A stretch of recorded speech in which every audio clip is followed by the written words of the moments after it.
Quand tu gardes la dîme, que tu l'utilises, tu as volé. Parce que la dîme ne t'appartient pas. Malachie 3, verset 8. Un homme trompe-t-il Dieu, car vous me trompez dans les dîmes et dans les offrandes. Toute dîme appartient à l'Éternel. La dîme, c'est les 10%. Les 10%, ce n'est pas pour toi. En tant que chrétien, il faut que tu apprennes à dissocier ou à faire la part des choses entre ce qui t'appartient et ce qui ne t'appartient pas. Voler, c'est quoi? Voler, c'est de prendre quelque chose qui ne t'appartient pas, qui appartient à quelqu'un d'autre. Pourquoi Dieu dit qu'on le vole ou on le trompe? C'est parce que ce qu'on prend là, c'est pour lui. La dîme ne t'appartient pas, ça appartient à l'Éternel. Toute dîme de la terre, soit des récoltes de la terre, soit du fruit des arbres, appartient à l'Éternel. Toutes les dîmes. Chrétiens, si vous voulez que Dieu protège vos affaires, si vous voulez que Dieu vous bénisse financièrement, apprenez à regarder la dîme comme ne vous appartenant pas. C'est pas pour toi. Quand tu viens faire ta dîme là, c'est pas une donation, c'est pas une offrande que tu fais. Il y a une différence entre la dîme et l'offrande.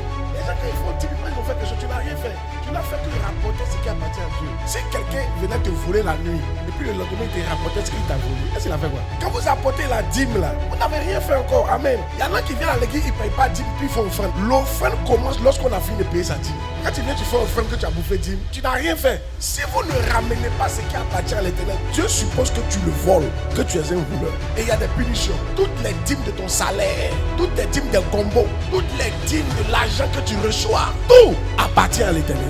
Si tu voles un pauvre et si tu voles un riche, c'est pas sûr que tu t'en sortes. Plus la personne que tu voles est importante, plus tu as des problèmes. C'est très dangereux de voler une autorité. Va voler à d'autres, toi, mais tu ne vas pas croire dans ce pays. Même à toi, c'est dangereux. Et Dieu, vous savez pas, vous avez beaucoup de problèmes. Vous volez quelqu'un qui est trop important. Tu voles Dieu, tu n'as pas peur de ça.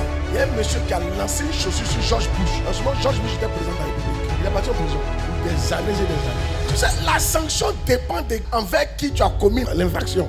Votre petit vol que vous avez l'habitude de faire chez les voisins, voler l'argent de ta femme, voler l'argent de ton mari, voler l'argent de tes enfants. Pardon, il ne faut pas te tromper pour venir voler l'argent de Dieu. Parce que là, tu as dépassé des bords. C'est un problème que tu t'es mis comme ça. Parce que Dieu ne dort pas, il voit tout et il ne meurt pas. Et on ne peut rien lui faire. Tu vas payer ça sans te rendre compte. Je vous encourage, la dîme là, ne gardez pas. C'est un vol. Il y a des gens qui disent, vous payez dîme un peu. Quand Dieu t'a donné un coup bas, viens payer dîme un coup bas. Il faut faire confiance à Dieu que ce qui te manque là, il va te bénir. Une fois qu'on a fini de payer la dîme, on n'a encore rien fait. Les sacrifices, c'est ça que tu dois compter comme ce que tu donnes à Dieu. Après la dîme, tu as donné combien à l'église?